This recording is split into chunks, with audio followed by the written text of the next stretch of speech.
I cried a little bit. Where was this program when you were in grad school? That's what I'm thinking. Alexa, set phasers to kill. Welcome to Hello PhD, a podcast for scientists and the people who love them. This week, we learned about a program that could help you land a job before you finish your training. Stay with us.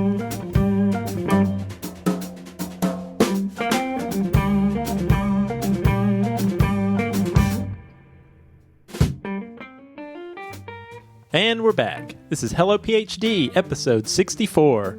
I'm Joshua Hall. And I'm Daniel Arneman. And we'll discuss the human side of science and life in the lab. Happy New Year. Happy New Year, Josh. This is, I'm glad to get out of 2016. I think by all reports, it was the worst. Yep, stick a fork in it. It is done. But here we are in 2017, and it actually feels pretty good to be back in the saddle here in the studio with you. I hear that. We are starting off the year the way I like to, with the proper type of ethanol. That's right. We are back to the fundamentals, Dan. We're drinking an IPA tonight. Okay, which one do you have? Once in a while, I do like to put something in that people can generally find pretty easily. So we are drinking the New Belgium Accumulation White India Pale Ale. Yeah, when you handed this to me, I thought you had sinned and given me a Pilsner, because it is a very light color. Very light. But it's got the bite. It's definitely an IPA. Yeah, this is really good. I think this might be a decent IPA to share with a friend who maybe is not the biggest IPA fan, but you're trying to convince them to join the IPA train. You think it's a little lower on the bitter units? I think so. I think it's got a smoothness to it, I think. You're just looking at the snow on the label and feeling... Yeah, well, I should mention this is also timely because accumulation, there's a photo of snow piling up, and we are forecasted to get a little bit of snow right here in North Carolina in the next day or two, maybe 24 hours from now. So yeah, if you don't know anything about North Carolina, it is the apocalypse when snow flies in any amount. So if you're listening from Michigan, you should be laughing at us, but literally cars catch on fire because snow falls. I had to go to the grocery store today. Like I legit needed to go to the grocery store because I usually go towards the end of the week. But I felt like I wanted to tell all the cashiers, like, I'm not just here because I'm making a rush on the store. Snow, yeah. But the bread aisle, totally cleaned out. Yeah, in this area, people go and get bread and milk. And I still don't fully understand why. If the power goes out, your milk, I guess you could set it outside. But, I mean, you need eggs. Make a French toast. Those things can make a French toast. Well, I actually was talking to the cashier, and I asked her, I was like, has it been extra busy today with the snow forecast? And she was like, oh, yeah, I think people are preparing for a snowstorm, immediately followed by a hurricane, immediately followed by a tornado. They realize they'll be able to easily get back to the grocery store probably by Monday. They'll have like one day they maybe can't get out. Well, we are enjoying accumulation right now, and we'll try to stay hunkered down during any accumulation we actually get. Yeah, this is delicious. All right, Dan, are you ready for Science in the News? I am ready. All right, Dan, we're going to talk about robots today. Okay. Now, we have covered robots in Science in the News in the past, have we not? You know I like robots. Yeah, we talked about Hitchbot one time. We did talk about Hitchbot. All right, so anyway, Dan, I have one more piece of robot-related news that maybe is a little more scientific. Okay. All right, this is an article that was just published in the Journal of Visualized Experiments, or JOVE. Are you familiar with JOVE, Dan? I am not. Is this a real journal? Yeah, so JOVE is pretty cool, actually. It's actually a great resource if our listeners haven't heard of it. Unlike traditional articles, JOVE has you have this series of videos. So like if you want to learn a technique, it's very technique driven. You not only read about the technique, but in excruciating detail, you actually see someone doing the technique. All right. Here's me pipetting a 96 well plate. Well number A1. Well number B1. Could be something like that.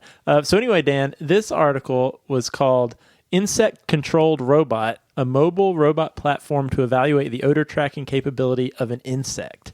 So basically what this is, Dan, these scientists from Japan, what they've done, they've actually created this robotic car that is driven by a silkworm moth that is tethered into the driver's seat. And so the way this works is you got to see this. I got to show you this video. We'll post a link to it. But effectively, they tether the moth inside of this vehicle, and it's seated above this ball that's actually on a bed of air. And so as the moth moves its legs, it moves the ball, not unlike the trackball on a mouse, and that propels the vehicle in the direction that the moth is trying to move. And so what they did in this experiment is they actually found that they could place an object that had olfactory pheromones that the moth was attracted to across the room, and the moth tethered on top of this ball could navigate the vehicle to the source of the odor. And so the idea being that this was a proof of concept that later on scientists could perhaps genetically manipulate these moths to move towards other odors like drugs or other substances. So in some ways, you could think of the bomb-sniffing dog could be replaced by the bomb-sniffing moth-driven vehicle. Do you see the just like blank expression on my face? I thought you'd think this is cool. I mean, it's pretty amazing, and I know a lot of companies are working on driverless cars. This explains why my last Uber just like kept running into a light post. It really explains quite a bit. There's a lot. Maybe this is the AI that's behind all these new technologies. There's a lot of moth pheromone. Moth-based technologies. We'll post video. I want you to see this video, Dan, of this in action. I mean, look at that. Oh, that's pretty adorable. So there's this ball floating on air. I mean, that moth cannot be that heavy. Do they have to get IRB approval to use moths like this? Actually, I don't think you need IRB approval for invertebrates. It looks like the Pope Mobile. It's got like a little plastic dome on it. This is awesome. And so if you're interested, you should definitely check out this video. But in the Jove article, because the way Jove works, so there are all these videos, you can see details of what one thing I was most interested in was how do you tether a moth into a driver's seat without hurting it. They have this whole video of how they do that. It's pretty amazing. People are very creative. I'll give them that. All right, Dan. Well, enough about robots. Let's move on to our topic. So I had a chance this week, Dan, to sit down with Dr. Patrick Brandt, who is the director of the Impact program at UNC Chapel Hill. And Impact stands for the Immersion Program to Advance Career Training. And so this is a cool program, Dan. Impact enables graduate students and postdocs to actually do internships out of the lab during their graduate or postdoctoral training. So this is a little bit weird. I know in a lot of graduate programs, there's an internship component. So if you want to go study, occupational therapy, that you take a year and you go work in that field to get your master's degree. Or if you want to do accounting, like we've had interns at our company that are accounting majors or accounting graduate students, and they spend a year doing accounting. So I think it's pretty standard in other industries, but in academia, you're supposed to go on to become a faculty member, and you are at the bench doing your training to be that thing. So yeah, this seems a little bit unusual. Yeah, and that's one of the things we've talked about on the show before, Dan, and that is it's really hard for trainees sometimes to actually explore these other careers that they try to think about what careers they might want to do, but have had very few opportunities to actually explore those careers and opportunities outside of the university. And so what this program does, and others like it, is it gives you a chance during your training to get out there, get some hands-on experience, doing some different things in some different environments and really expanding your network in a meaningful way. And one thing I'd like to say too up front is Patrick directs this program at UNC Chapel Hill, but this is one of 17 programs funded by the NIH across the United States. Yeah, so the funding and the program is called the BEST program.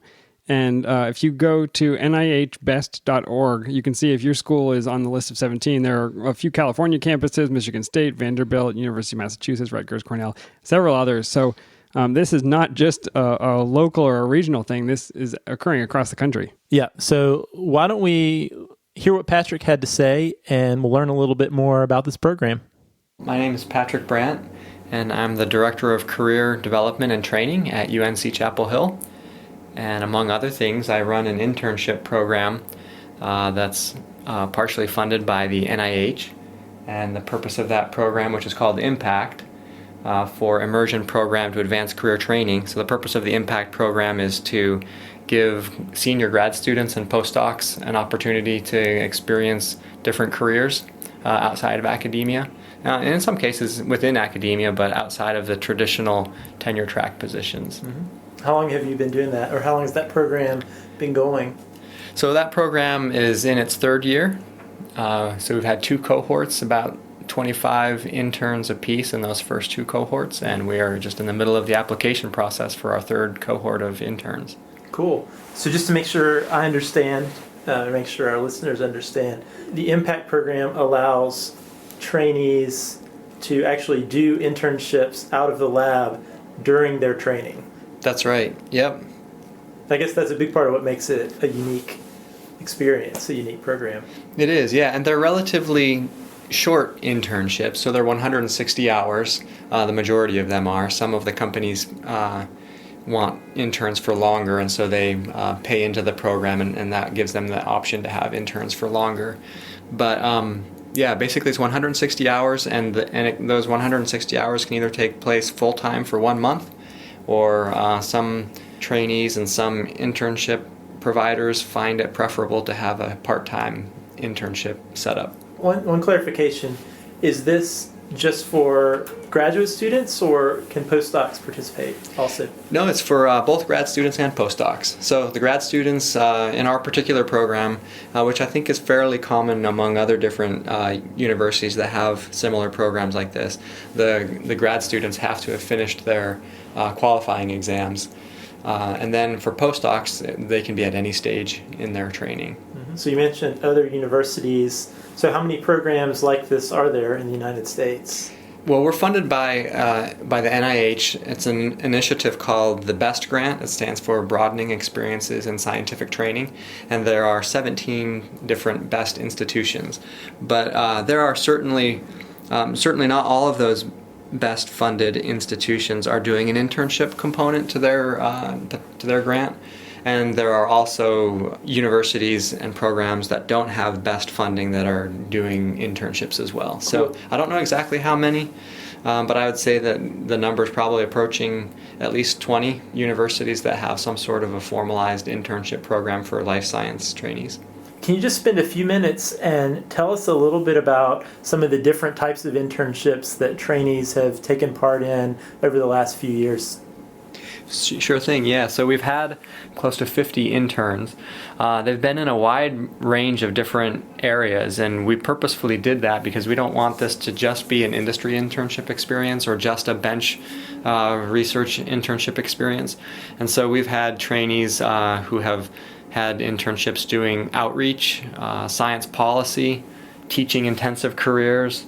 We had an intern do a grant writing internship, clinical trials management, because we have lots of contract research organizations in this area, so a number of our interns have gone to contract research organizations and either done business development or in some cases been at the bench at a CRO. We've had a few trainees do regulatory affairs, and then we do have a fair number who do stay at the bench and are doing research intensive internships at places like BD or Bear Crop Science, where they're actually doing research and development. So I would say that the most common ones are business development flavored internships, R&D, and we've had a fair number of teaching intensive internships as well as the few other ones that I mentioned. How do students get these internships? Are these internships that your program already has organized for them, or is it up to the student or the trainee to actually go out and seek out their own internship? How does that process work? It can be done both ways that you've described. So I would say about 3/4 of the internships are ones where they're relationships with companies that I've cultivated, and we know that maybe they've had a good experience with a previous intern, and they know that they want to have another impact intern. But about 1/4 of them are students, grad students and postdocs that take the initiative through their network, they find somebody who could be an internship supervisor. They get a letter of support from them, and as part of the application, there's certainly that leeway for them to include that type of letter of support. And incidentally, those interns are much more likely to get chosen for funding because it makes it a lot easier for me because I don't have to place them in an internship. Mm-hmm. They've already done the hard work. So within reason, a a trainee could almost do an internship anywhere. That's exactly field. right. Yep. Now we're lucky here in RTP that we've got a lot of companies that are local. The funding that we provide is just salary support that matches what they're making as a grad student or a postdoc. So we don't have travel funds or housing funds. So all of these internships are local. So what would you say off the top of your head is one of the more unique internships that a trainee has gone into or set up? Well, one of the ones that comes to mind is a student who did an outreach internship at the Museum of Natural Sciences in Raleigh, and she's a geneticist. And so she was doing a project where she was swabbing people's belly buttons and armpits to figure out what microbes are on the skin in those parts of the body among different people, depending on what personal care products they use and what things they eat. So that was probably the most interesting one. What was the purpose of that? It's a citizen science. It's trying to get the public interested in science and being a part of the scientific research and understanding a research question and knowing how to gather data around that research question. Very cool. Yeah. You could swab belly buttons. You could, yeah, as an impact intern. Yeah. So another internship that was really unique and really represented a lot of initiative by the trainee was a postdoc in an environmental engineering program here at UNC, and she did an internship with the World Health Organization. She was field testing a kit that would test water quality, and so she had been working on that as a postdoctoral scientist here at UNC, and then she got to actually go to Africa. She got some matching funds from World Health Organization and went to Africa to do some field testing on this kit that she had developed as a postdoc. So that was a really cool one. So I know the program is fairly new, just within the last 2 or 3 years. But have you actually seen any trainees make connections that led to employment at any of their internship sites? Yeah, we've been pleasantly surprised. It's not part of the stated goal of the program to get people positions in the companies or in the organizations where they do internships. Part of that is because the grad students and postdocs often have another year or 6 months to a year, maybe a year and a half before they are finished with their projects. So they can't always go directly into employment. But a number of the interns that we've had have been given offers, and some of them have taken the offers and as a direct result of the internship. So we've got a postdoc who was hired on at Bayer Crop Science after doing an internship. There was one senior grad student, actually 2 senior grad students who went to the Genentech industry postdoc position as a result of their, partially as with the benefit of the impact internship. And we've got some trainees, it's only been 2 years, two cohorts of interns go through, but a number of them have credited their employment to the impact internship for sure. Well, I imagine it's a great resume booster for sure. Yeah, and you know what? It certainly is. I think that 1 month is not a whole lot of time. I think that, in my opinion, the most valuable aspect of these internships is that it increases the confidence of the interns. It helps them to envision themselves in that environment. It gives them the vocabulary that they need to speak confidently in interviews, and it helps them to gives them confidence when they're on the job market. Yeah, that makes a lot of sense. I actually read something recently, and don't quote me on where it came from, but I think the sentiment you could probably agree with. A lot of people have not stepped outside of academia before, or at least not in the context of biomedical science, right? They were maybe an undergraduate researcher, and then they worked at a university, and then maybe they were a grad student and postdoc. So there's no real understanding of how other environments even operate. So it would be hard to have confidence in even what people are looking for outside of the academic sector if you've never experienced it directly. Yeah, I think that's very true. So what is NIH's goal in funding these BEST programs, whether they allow trainees to do internships like your program or some of these other programs that don't do internships? What's the overall motivation by NIH to fund these programs? Yeah, the NIH, this BEST grant mechanism comes out of the Office of the Director, and so it's not just one institute that's funding this, but the entire Office of the Director, and it's a direct outgrowth of the Workforce Report, maybe 5 years ago now, and one of their suggestions was to change the way universities view graduate or life science training. And they basically were acknowledging that a very small proportion of graduates are going to get tenure track positions, and so it's really a moral imperative on the part of those institutions that are both training and as well as the NIH, who's funding the vast majority of training, to provide this type of non-academic and non-tenure track career exploration opportunities. So that being said, and we've talked about at the high level, at the funding level, this is an initiative that NIH is actually putting not just lip service behind, but actually real dollars behind to create programs like the Impact Program at UNC. What has been the response by research faculty? Because here, at least in your program, we have trainees who are leaving the lab for a time, even if it is a short time, but as much as a month, to actually go and do something that's not lab research. So has there been any pushback from the research advisors at all? There's always a push and a pull, and so with any time that there's an internship, there's going to be, we've got mainly three stakeholders that we're trying to please, and they all have conflicting interests. So there's the internship supervisor who would like to have a longer internship. The trainee probably would prefer to have a longer experience too, but the reason that we settled on a 1-month internship is because we've polled our active training faculty and we asked what percentage of them would be supportive of an internship that lasted 1 month, and 85% of them said that they would be interested, or that they would support their trainee doing a 1-month internship, as opposed to the numbers were much less for a 3-month internship.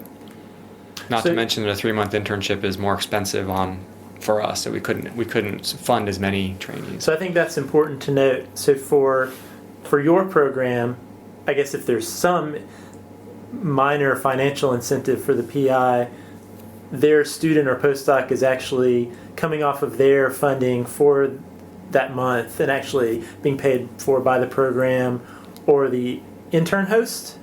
Yeah, in some cases it's the intern host. So, but yes, so the PI is never paying for the intern, the trainee while they are at the internship. We knew that there would be little appetite for that from the PI's point of view. So the different ways that this gets funded. The majority of the internships get funded through institutional funds. We also have a small grant that pays for some of them, for some of the nonprofit internship placements. And then a surprising number, this was something that was a surprise to us, a number of the interns who are on individual fellowships have been allowed by the funding organization to stay on their fellowships while they're in the internships. So that would include both NSF graduate research fellows and then F31 and F32 fellowship holders, which is the NIH grad student and postdoc fellowship mechanism. Yeah, I guess that makes sense, especially for students on an NIH training grant. It would be a little bit hypocritical for them to say, or an F31 fellowship, for them to say, on one hand, we think this is really important, but we're not going to pay for you as part of your training fellowship to actually go have these experiences. Yeah, and that's another reason that the 1-month internship works well, because I think that NIH would be less likely to allow a trainee to stay on a fellowship and do a 3-month internship compared to a 1-month internship. So one thing I think is really fascinating that you said was you mentioned that 85% of the research faculty at UNC said they would be okay with that. I think for maybe me initially hearing that, and maybe for all of our listeners, that's surprising to hear, because I think a lot of places there's this general view that maybe it's changing over time, but that a lot of trainees are hesitant to even bring up their desire to pursue careers that are outside of the lab and outside of academia, let alone to take time out of their training to actually go and get some of these experiences. Were you surprised at that result? Yeah, we were surprised to see the number so high. But what I tell students when they come in and they express concerns about approaching their PI, because as I guess I haven't specifically stated it, but in order for the interns to participate, they have to have PI support. They have to have a PI sign a form saying that they can participate in the internship. So when trainees come to me and are concerned about that and wondering how to have that conversation, I always share with them that statistic that we got from our training faculty. And I basically tell them that we are constantly pleasantly surprised at the acceptance that the faculty, at least here, have in recognizing the difficult place that trainees are in today's market. Have you noticed, either do you think there are, or have you noticed any benefits to the PIs for having trainees who are involved in programs like this, or actually allowing their trainees to go do these internships? We're following that really closely because we would like to think that there will be secondary benefits to the PI, for example, collaborations that might be able to be started, or another one of our hypotheses is that those faculty that become well known for supporting their trainees in these kind of internships are going to be those faculty members that will have an easier time at recruiting the best trainees into their labs, because trainees, as we both know, are coming into grad school and into postdocs with a more clear idea of what they want to do afterward. And if they know that a certain PI is supportive of a wide variety of different career options and can even help them in those career areas, then they're much more likely to choose that lab over another one where the reputation of the PI is that they're only interested in training academic researchers. So why do you think programs like this are important? Yeah, I think that part of the reason that NIH is funding these 17 different programs and has given us not a whole lot of information about how they want these programs to look, they are looking to us to try a bunch of different things and see what works. So we really are approaching this as a scientific question or a hypothesis-driven question. Some of the things that we are hypothesizing are that trainees that do an internship will come back to the lab more productive because they will have a clearer idea of what they want to do with their career. They'll have a clear incentive to finish quickly and get out into the workforce. Another one of the hypotheses that we have is that, and we're testing this with survey data of both PIs and of the trainees over the long term, we are looking to see job satisfaction for one thing. Do trainees that do an internship, are they more satisfied compared to trainees that don't do an internship?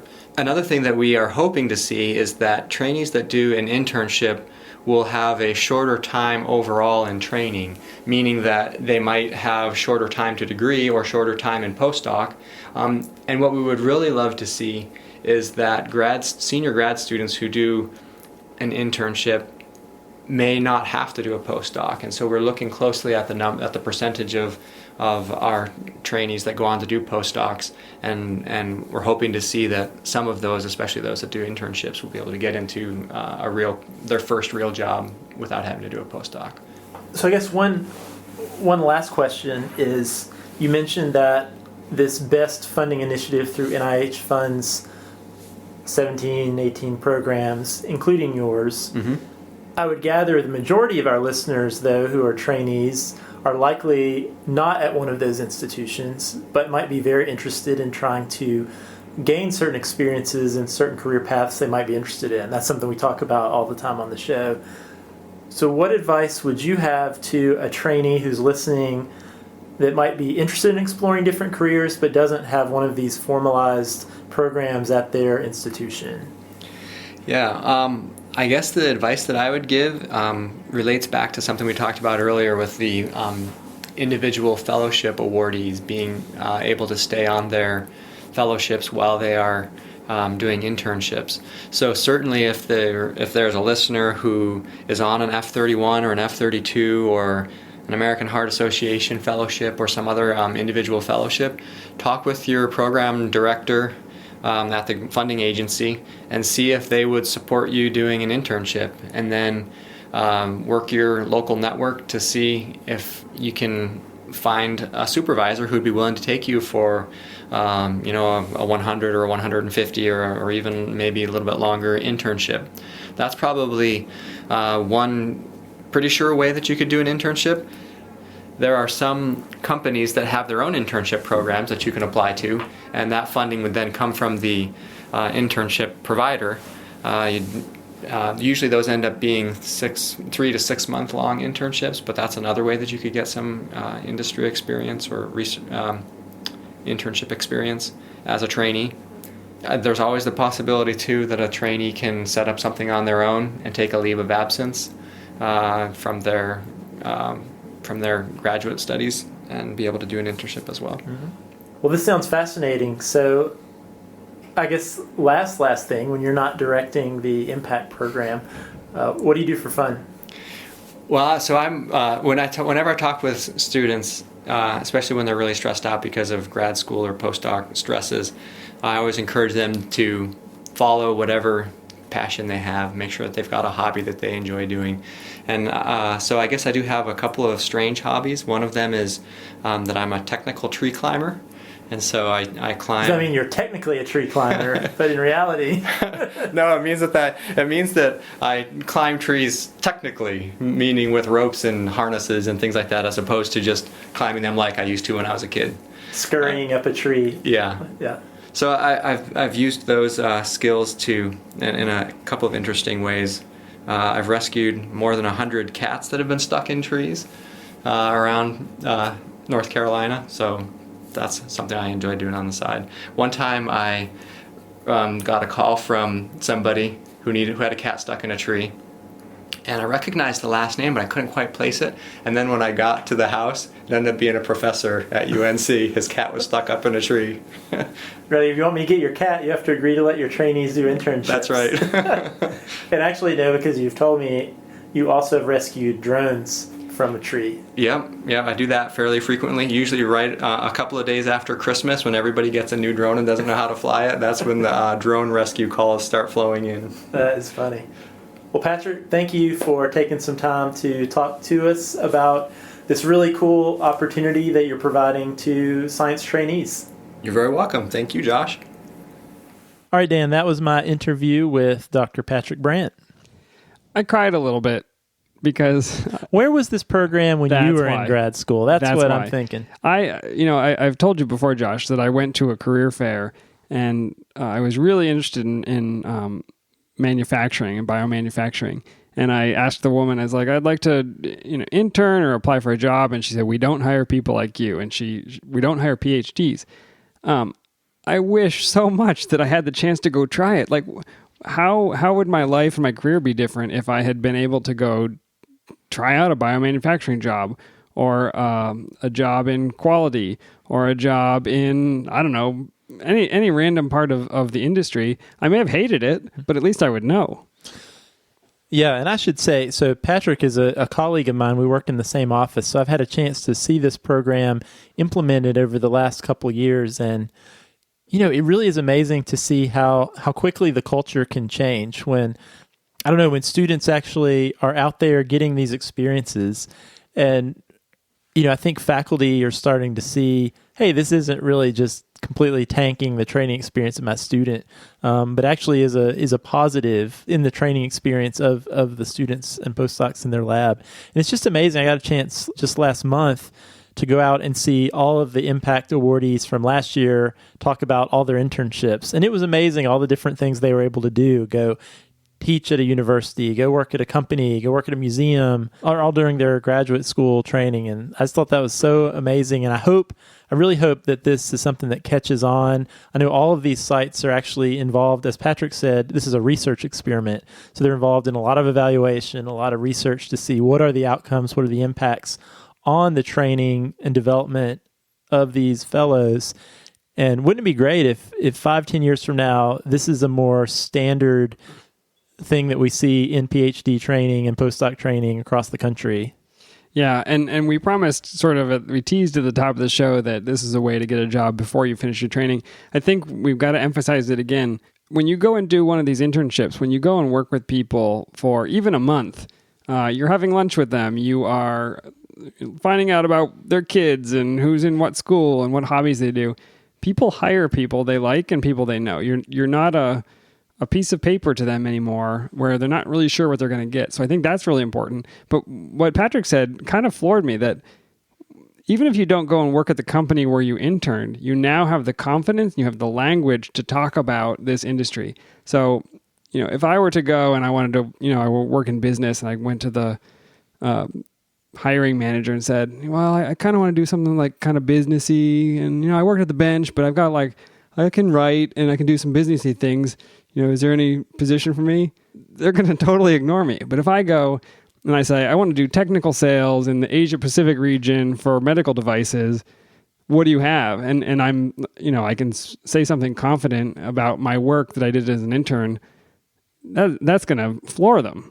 They've never seen that before. No, that's totally true. And I'm so glad we're talking about this, Dan, because I know it was true for us, and I know it's true for a lot of my friends and colleagues when I graduated.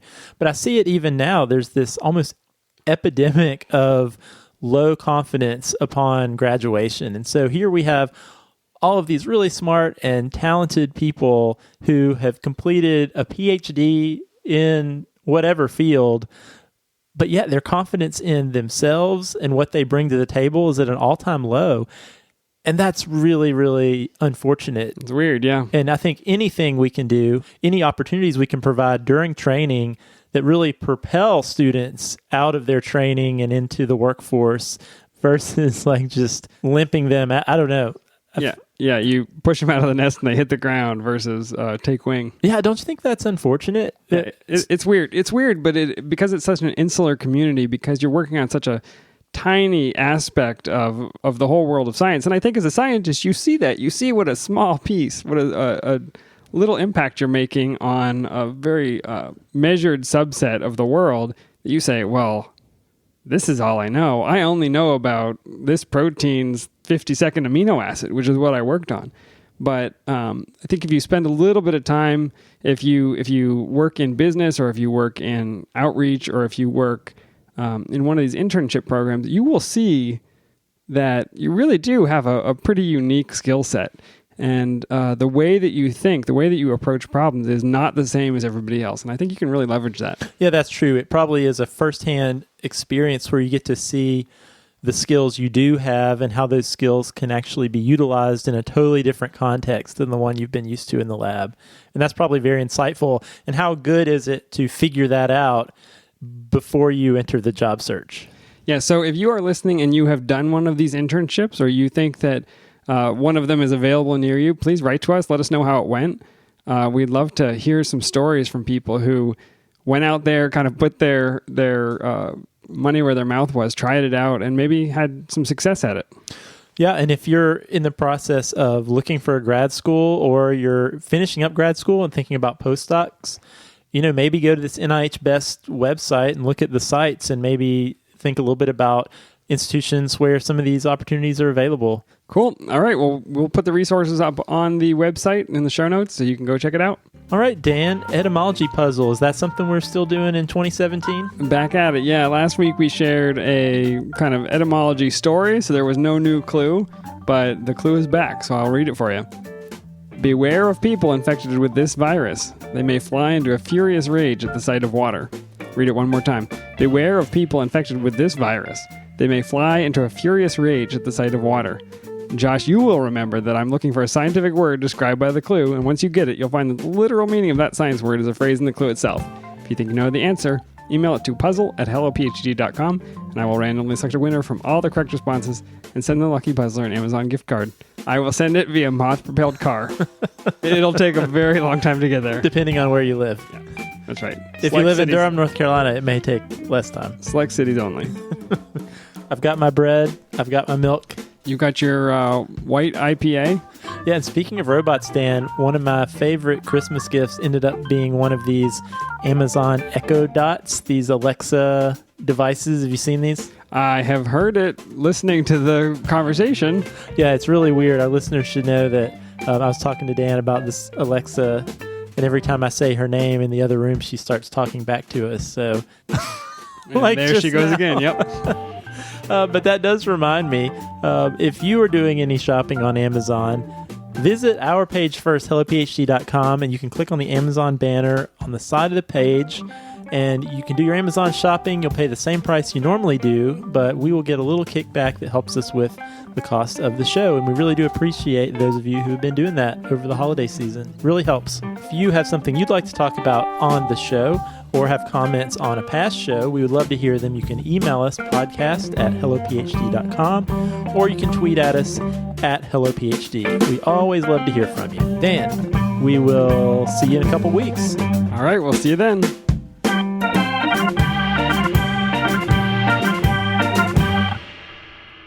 So I had a chance this week, Dan, to sit down with Dr. Patrick Brandt, who is the director of the Impact Program at UNC Chapel Hill. And UNC stands for University of North Carolina. Oh my gosh. Alexa, set phasers to kill. That's a feature for a later version.